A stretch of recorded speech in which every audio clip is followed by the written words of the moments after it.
রাজনৈতিক অস্থিরতা ও সহিংসতা সহ নানা কারণে ধস নেমে আসা কক্সবাজারের পর্যটন শিল্পে সুদিন ফিরতে শুরু করেছে। পরিস্থিতির উন্নতি হওয়ায় সমুদ্র সৈকতে বেড়েছে পর্যটকদের আনাগোনা। সার্বিক নিরাপত্তা নিশ্চিতে কাজ করছে সেনাবাহিনী। গত মঙ্গলবার কাজে যোগ দিয়েছে ট্যুরিস্ট পুলিশও। পর্যটন সংশ্লিষ্টরা আশা করছেন যে লোকসান হয়েছে তা কাটিয়ে ওঠা সম্ভব হবে। কক্সবাজার সংবাদদাতা শাহজাহান চৌধুরী শাহিনের পাঠানো তথ্যচিত্রে আরও জানাচ্ছেন আফরোজা সুলতানা।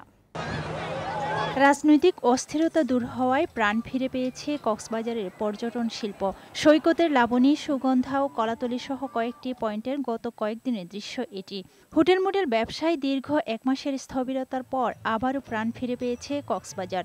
সিকিউর আছে, আলহামদুলিল্লাহ সবকিছু আন্ডার কন্ট্রোলে আছে, আমরা এনজয় করতেছি। দেশের যে পরিস্থিতি ছিল বিগত কয়েকদিন সেগুলো কাটিয়ে আসতে ধীরে পরিস্থিতি ভালো হয়ে আসতেছে। পর্যটকদের আগমন বাড়তে থাকায় অতীতের লোকসান কাটিয়ে ওঠার স্বপ্ন দেখছেন ব্যবসায়ীরা। যেহেতু এটা পর্যটন নগরী, মানুষ আসলে আমাদের কিছু ইনকাম সোর্স থাকে। ছাত্র নিরাপত্তা দিচ্ছে, সেনাবাহিনীর পাশাপাশি সহায়তা করতেছে, আপনারা আসতে পারবেন। কক্সবাজারের শান্ত পরিবেশে নিরাপদে সময় কাটিয়ে যাওয়ার জন্য পর্যটকদের প্রতি আহ্বান জানালেন হোটেল ব্যবসায়ীরা। সৈকতে দুর্ঘটনা এড়াতে সক্রিয় রয়েছে লাইফগার্ড কর্মীরাও। কক্সবাজারের নিরাপত্তার চাদরে কিন্তু বিস্তৃত হয়েছে, যার ফলে আপনারা নির্ভয়ে কক্সবাজার বেড়াতে আসুন, কক্সবাজারকে উপভোগ করুন।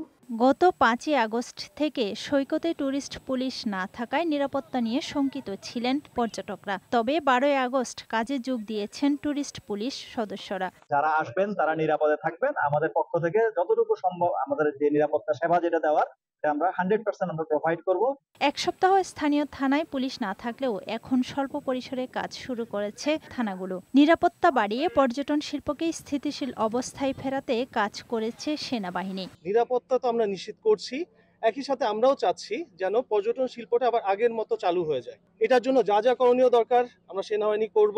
ব্যবসায়ী সহ স্থানীয় পর্যটন সংশ্লিষ্টদের আশা, কক্সবাজারে পর্যটন শিল্প আবারও ফিরে আসবে স্বরূপে। ডেস্ক রিপোর্ট, বৈশাখী সংবাদ।